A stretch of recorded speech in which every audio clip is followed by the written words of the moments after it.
పాడి పంటల కార్యక్రమం వీక్షిస్తున్న రైతు సోదరులందరికీ నమస్కారం అండి. నా పేరు doctor Mallu Srinivas Reddy, principal scientist, ప్రధాన శాస్త్రవేత్తగా కావలిలో పనిచేస్తున్నాను. ఆచార్య ఎన్జీ రంగా వ్యవసాయ యూనివర్సిటీ తరఫున పనిచేస్తున్నాను.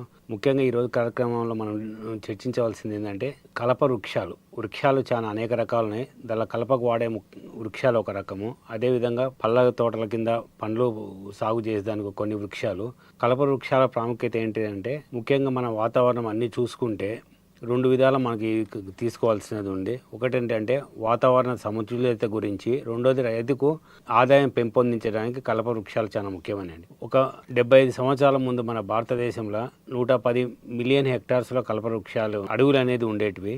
ఇప్పుడు వచ్చేసి అవి సుమారుగా మనకు 20% అంటే 70 మిలియన్ హెక్టార్స్కు తగ్గిపోవడం జరిగింది. దీనివల్ల ఏంటంటే వాతావరణ సమతుల్యత తగ్గిపోయింది. ఇది ఒక విభాగము. దానివల్ల మనం ఏమిటంటే వృక్షాలు పెంచే అవసరము అందరికీ సామాజిక బాధ్యతగా ఉంది. ముఖ్యంగా రైతాంగం ఏంటంటే వాళ్ళు వ్యవసాయంలో ఇమిడి ఉన్నారు కాబట్టి వృక్షాలు పెంచడం చాలా ముఖ్యము. దీనితో పాటు రైతు వృక్షాలు పెంచడంలో కూడా దానికి లాభసాటిగా అతనికి ఆదాయం పెంపొందించడం కూడా ప్రధాన కార్యక్రమం. వృక్షాలు అంటే రెండు రకాలు ఉన్నాయి. ఒకటి ఏంటంటే మొత్తం పొలంలో కూడా వృక్షాలు పెంచవచ్చు. అలా కాకుండా మనకు పంటలతో పాటు వృక్షాలు పెంచడం అనేది ప్రాముఖ్యత ఉన్నది అనమాట. దీన్ని మామూలుగా ఏంటంటే మనము అగ్రో ఫారెస్ట్ అని కూడా అంటుంటారు ఇంగ్లీష్లో. అంటే పంటతో పాటు వృక్షాలు పెంచడం. కలప వృక్షాలకు పళ్ళ వృక్షాలకు తేడా ఏంటంటే పళ్ళ వృక్షాలు మొదటి సంవత్సరం నుంచి రైతుకు దిగుబడి ఇస్తుంటే ఆదాయం ఇస్తుంటుంది. కానీ కలప వృక్షాలు ఏంటంటే లాంగ్ టర్మ్లో దీర్ఘకాలికంగా అతనికి ఆదాయం చేకూరుస్తున్నాయి. అది ఆదాయం అనేది చాలా రెట్లు కూడా వచ్చే అవకాశం ఉంది. దీంతో పాటు ఏంటంటే చాలా విధాల అతని పంటలకు కూడా ఉపయోగం. అంటే ఇది వరకు కొంతమంది రైతులకు ఒక అపోహ ఉన్నది, దానివల్ల నీడ రావడము, దాని పంట నష్టపోతున్నామని కొన్ని కంప్లైంట్స్ ఉన్నాయి. కానీ వాస్తవంగా చూస్తే మనం ఒక ఎకరంలో పండే పొలంలో 10% నీడ వస్తే ఆ 10% దిగుబడి తగ్గిన దానికన్నా కూడా 20 నుంచి 30 సంవత్సరాల దీర్ఘకాలికంగా చూస్తే ఆదాయం చాలా రెట్లు ఉంటుంది. దానివల్ల ఏంటంటే కలప వృక్షాలు అనేది చాలా ప్రాముఖ్యతము. రైతు సోదరులందరినీ కూడా మేము మరీ కోరుతున్నది ఏంటంటే చెట్లు పెంచడం అనేది, అంటే ముఖ్యంగా కలప వృక్షాలు తన పొలం చుట్టూ, అది ఎకర పొలం ఉండేయండి, 10 ఎకరాల పొలం ఉండేయండి, గట్ల మీద పెంచుకోగలిగితే అది చాలా ప్రాముఖ్యత ఉన్నది. సో ఇది కలప వృక్షం. దానివల్ల ఉపయోగాలు ఏంటంటే కలప వృక్షములు పెంచడం వల్ల దీర్ఘకాలికంగా లాభంతో పాటు రెండోది ఏంటంటే పక్షులు కొన్ని వచ్చి పురుగులను తినే అవకాశం ఉంది. సో పక్షులు తినడం, పురుగులు తినడం అంటే ఇక్కడ ఏంటంటే చాలా మందికి అపోహ ఉంటుంది ఏంటంటే గింజలు తింటాయని. అలా కాదండి. చాలా మటుకు పక్ష సంపద కూడా పురుగుల మీద మనకు తిని ఆధారపడుతుంటాయి కాబట్టి అది చాలా ముఖ్యము. అదేవిధంగా ఏంటంటే కలప వృక్షాలు పొలం చుట్టూ పెంచడం వల్ల ఏంటంటే మనకు అది గాలికి ఆపుదలకు ఉంటుంది. అంటే విండ్ బ్రేక్స్ అంటారు. చాలా పంటల్లో చూస్తున్నాం ఇటీవరి కాలంలో. చాలా పంటలు నష్టపోవడానికి ప్రధానమైన కారణం ఏంటంటే వాతావరణంలో మనకు గాలి రావడము, అదేవిధంగా వాతావరణంలో నుంచే మార్పుల వల్ల రైతులు ఇబ్బంది పడుతున్నారు. ఈ మార్పులను కొద్దిగా బఫరింగ్ చేయడం, అంటే సమతుల్య చేయడానికి చెట్లు చుట్టూరు అనేది ఒక బ్రేక్ లాగా పనిచేసేసి పంట పడిపోకుండా అట్లా పనిచేస్తాయి. అంటే ఒక పంటలు అంటే ఇక్కడ హార్టికల్చర్ పంటలకు కూడా, అంటే పళ్ళ తోటల చుట్టూ కూడా కొన్ని కలప వృక్షాలు పెంచుకోగలిగితే అవి కూడా చాలా ఉపయోగం ఉంటుంది. ఆ గాలి రావడం వల్ల మంచు ఎఫెక్ట్ తగ్గుతుంది. టెంపరేచర్ కూడా, అంటే ఉష్ణోగ్రత కూడా రెగ్యులేషన్ జరుగుతూ ఉంటుంది. ఇలా చాలా ఉపయోగాలు ఉన్నాయి. మరియు దీంతో పాటు మనం కలప వృక్షాలు ఎన్నుకోవాల్సినది కూడా ఏ వృక్షాలు మంచిదని రైతులు అడుగుతూ ఉంటున్నారు. ఏ వృక్షాలు మంచిదంటే మనకు చాలా మటుకు వీలైనంత వరకు మనం పెంచే కలప వృక్షాలకు చివరిగా రైతు అమ్మేటప్పుడు అతనికి ఆర్థికంగా డబ్బులు సమకూరాలి. సో అలాంటిది ఒకటి ముఖ్యము. రెండోది ఏంటంటే ఆ పెంచే వృక్షం కూడా ఏంటంటే మొక్కనే స్ట్రైట్గా పెరగాలి. స్ట్రైట్గా పెరగడం వల్ల ఏంటంటే నీడ రాదు, అలా చూజ్ చేసుకోవాలి. మూడోది ఏంటంటే దానివల్ల మన పంటల మీద ఎఫెక్ట్ చాలా తక్కువ ఉండాలి. అంటే కొన్ని పంటలు సపరేట్గా ప్రత్యేకంగా ఇప్పుడు రైతులు ప్రత్యేకంగా పొలాల్లో జామాయిలని, సరుగుడు చెట్లు ఇవన్నీ పెంచుతున్నారు. కానీ ఇలాంటి చెట్ల వల్ల ఏంటంటే అది సపరేట్గా ఒక పొలంలో పెంచనీకే అది మనం రికమెండ్ చేస్తున్నాం. అలా కాకుండా పంటల చుట్టూ, అది ఉద్యానవన పంటలైనా పళ్ళ తోటల పంట చుట్టూ అయినా కూడా, లేకుంటే ధాన్య పంటల చుట్టూ అయినా కూడా ఏ పొలంలో పెంచినా కూడా వృక్షాలు అనేది ఏంటంటే ఆ వృక్షం వల్ల మనకేంటంటే మన పంటకు ఎఫెక్ట్ తక్కువ ఉండాలి. ఎఫెక్ట్ తక్కువ ఉండాలంటే ఆ మొక్క అనేది ఏపుగా పెరగాలి. ఎంత ఎత్తు పెరుగుతాయి. సాధారణంగా చాలా మొక్కలు కూడా మనం ఈరోజు కలప వాడే ప్రముఖ మొక్క ఏంటంటే టేక్ అని చెప్తారు, దాన్ని టీక్ అంటాం యాక్చువల్గా. అలానే సాల్వుడ్ అంటారు. అదే ఇది అదే జుట్టేగి అంటారు కొంతమంది తెలుగు. జుట్టేగి అనేది ఏంటంటే రోజ్ వుడ్ అంటుంటాము. ఇలా చాలా రకాలు ఉన్నాయి. ఈ ఈ క్యారెక్టర్స్ అన్నీ కూడా దానికి కావాల్సినటువన్నీ కూడా ఏంటంటే ఇవి చాలా మటుకు ఏపుగా పెరుగుతూ ఉంటాయి. ఎంత ఏపు అంటే 30 నుంచి 40 మీటర్లు, అంటే సుమారుగా 100 అడుగుల నుంచి 120 అడుగులు ఎత్తు పెరిగే అవకాశం ఉంది. అలాంటి వృక్షాలు ఏంటంటే మనకు ఇదివరకు మనం చర్చించినట్టు అంటే ఏంటి, పంటకు గాలి రాకుండా ఇవన్నీ కూడా ఉపయోగం అన్నమాట. దీంతోపాటు లాభసాటిగా కలప వృక్షాలు రైతులు అడిగేది ఏంటంటే ఎన్ని సంవత్సరాలు పెంచాలని. అది కూడా మొక్కలను పట్టి ఉంటుందండి.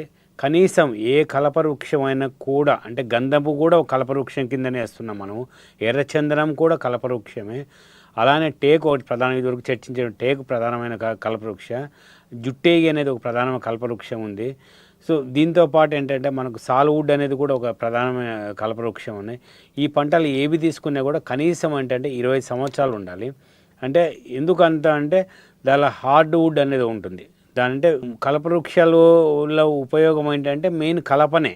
ఆ కలప అనేది దాన్ని సంపూర్ణం కావాలంటే 20 సంవత్సరాల నుండి ఉండాలి. కొన్ని సందర్భాల్లో 40-50 సంవత్సరాల వృక్షాలు కూడా చూస్తుంటాం అడవుల్లో అన్నమాట.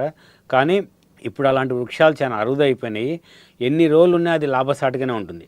రైతు అంటే మనం ఈరోజు కల్పవృక్షం నాటినామంటే మనము ఒక ఇన్సూరెన్స్ లాగా రైతుకు, అంటే ప్రతి సంవత్సరం మనం కొద్ది ఇన్సూరెన్స్ డబ్బులు కడితే చివరిన మనకి ఎట్లయితే ఒక 15 సంవత్సరాలు 20 సంవత్సరాలు ఒక పాలసీ కట్టిన తర్వాత మనకు డబ్బులు ఎట్లా వస్తాయో కల్పవృక్షాలు కూడా అంతే. అంటే ఈ సంవత్సరమే రాకపోవచ్చు, కానీ లాంగ్ టైంలో ఆ లాభం ఎట్లుంటుందంటే చాలా రెట్లు అతని పొలము విలువ కన్నా ఆ వృక్షాల విలువనే ఎక్కువ ఉంటుంది. ఎందుకంటే ఇవన్నీ ఎలా చెప్పగలుగుతున్నామంటే ఇది వరకు ఒక రైతులు మనకు 15-20 సంవత్సరాల ముందు ఈ వృక్షాలు నాటిన రైతులకు ఈరోజు సంపద చూస్తే ఒక్కొక్క చెట్టు 30,000 నుంచి లక్షల రూపాయలు పలుకుతున్నాయి. అంటే దాని వయస్సు బట్టి, దానికి ఉన్న కాండము సైజు బట్టి, దానికి ఉన్న నాణ్యత బట్టి ఇవన్నీ కూడా. వృక్షాలు అంటే నాణ్యత అనేది ఏంటంటే ప్రధానంగా మనము ఆ కర్ర బోల్ అంటామనండి, అది ఎంత ఏపుగా పెరిగి ఎంత స్ట్రైట్గా చక్కగా ఉంటే దాన్ని ఓటు అంటాం మనం. అదేవిధంగా ముడులు ఉండకూడదు. మనకు అందరికీ తెలుసు, మనం ఒక కలప కొనాలంటే ఎట్లా చూస్తుంటామో అదే క్యారెక్టర్స్ రావాలి. వీలైనంత వరకు దాని లోపల ఏ పురుగు తెగులు కూడా ఉండకూడదు. అంటే ఏంటి, ఆ దాని లోపల చెదులు పట్టడం కానీ అలా ఉంటే ఆ వృక్షం విలువ ఉండదు అనమాట. కాబట్టి ఇవన్నీ కూడా రైతు సోదరులకు ఏంటంటే మిగతా పంటలతో పాటు పండించినప్పుడు దీని విలువలన్నీ తెలుసు కాబట్టి వాళ్ళు యాజమాన్య పద్ధతులు చేయగలుగుతారు. కాకపోతే నా కోరిక ఏంటంటే రైతులందరినీ కూడా మేము ఇన్సిస్ట్ చేస్తున్నదంటే వీలైనంత వరకు తన పొలంలో చుట్టూరు వృక్షాలు పెంచడం వల్ల అతనికైతే దిగుబడి ఏం నష్టం ఉండదండి. మేము సైంటిఫిక్గా అసెస్ చేసినది ఏంటంటే ఒక 10-12% దిగుబడి లోపిస్తుంది. కానీ ఆర్థికంగా చూస్తే ఆ నష్టానికన్నా కూడా దీర్ఘకాలికంగా ఆ లాభమే ఎక్కువ అవుతుంది అన్నమాట. కానీ అంటే ఈ సంవత్సరం అతను ఒక 10% కోల్పోయినందుకు ఒక 20-30 సంవత్సరాల తర్వాత అంతకన్నా ఎక్కువ లాభసాటుగా ఉంది. కాబట్టి కల్పవృక్షాలు ఖచ్చితంగా పెంచమని కోరుతున్నాం. ఒక్కోసారి పంట ఫెయిల్ అయినా కల్పవృక్షాలు అనే నష్టం అనేది ఉండదు. ఇంకోటి ఏంటంటే మెయింటెనెన్స్ ఏంటంటే చాలా సులభం. ఒక సంవత్సరం నాటిన మొదటి సంవత్సరం అది బాగా భూమిలో సెట్ అయ్యేంత వరకు మనం కాపాడగలిగితే తర్వాత నేచరే దాని కేర్ తీసుకుంటూ ఉంటుంది. మనం ఒకవేళ ఇచ్చే ఎరువులు కానీ ఇవన్నీ అధికంగా అయినప్పటికీ కూడా ఆ వృక్షం కొద్దిగా తీసుకుంటూ ఉంటుంది కాబట్టి ఇంకా బాగా పెరిగే అవకాశం ఉంది. అడవులు అయితే ఏ విధంగా పెరుగుతున్నాయో అలానే పెరగగలుగుతుంది. చాలా రకాలు ఉన్నాయి. రైతు టేకు పెంచుకోవచ్చు, ఎర్రచందనం ఇప్పుడు బాగా పాపులర్ అయితే ఎర్రచందనం కూడా పెంచుకోవచ్చు. రైతులకు ఏమి అపోహ అవసరం లేదండి.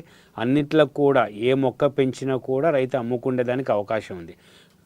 అంటే ఇది ఎర్రచందనం అమ్ముకోవచ్చు, గంధం చెక్క అమ్ముకోవచ్చు. కాకపోతే ఏంటంటే మనకు ఫార్మల్ ప్రొసీజర్ అంటే ఆ గ్రామం తరఫున ఆ గ్రామంలో ఉన్న విస్తరణాధికారి కానీ గ్రామ సెక్రటరీ రెవెన్యూ డిపార్ట్మెంట్ ద్వారా ఫారెస్ట్ డిపార్ట్మెంట్కి తెలపగలిగితే ఈ మొక్కలు నా పొలంలో పెంచినండి వాళ్ళు కొలుచుకుంటారు అనమాట. ఎందుకంటే వేరే అడవులు నరకకూడదు కాబట్టి ఈ విధంగా చేయడం జరుగుతూ ఉంది. కాబట్టి మనం పెంచడం వల్ల ఒక తప్పేం కాదు, అది అపోహనే, పెంచుకోవచ్చు. కానీ ఆ కలప అమ్మే సమయానికి మనం పర్మిషన్ తీసుకోవాలి. ఫారెస్ట్ డిపార్ట్మెంట్ వాళ్ళు ఇస్తున్నారు. ఇప్పుడు అన్నీ కూడా ఆన్లైన్లో అప్లై చేసుకోవచ్చు. తీసుకున్న తర్వాత మనం అమ్ముకునే దానికి అవకాశం ఉందండి.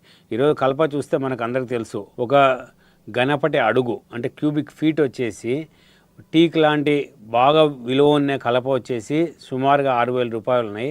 అదేవిధంగా ఏ కలప కూడా అంటే మనం కలపగా చూస్తే గంధం చెక్క అయితే కానీ కిలోలు అమ్ముతున్నారు. గంధం చెక్క కూడా అన్నీ కూడా క్వాలిటీ పట్టి, అంటే కలప క్వాలిటీ పట్టు ఉంటుంది.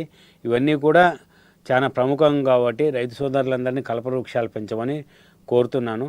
నాకు ఈ అవకాశం ఇచ్చిన పాడి పంట ఛానల్ వారికి ధన్యవాదాలు తెలుపుతున్నాను.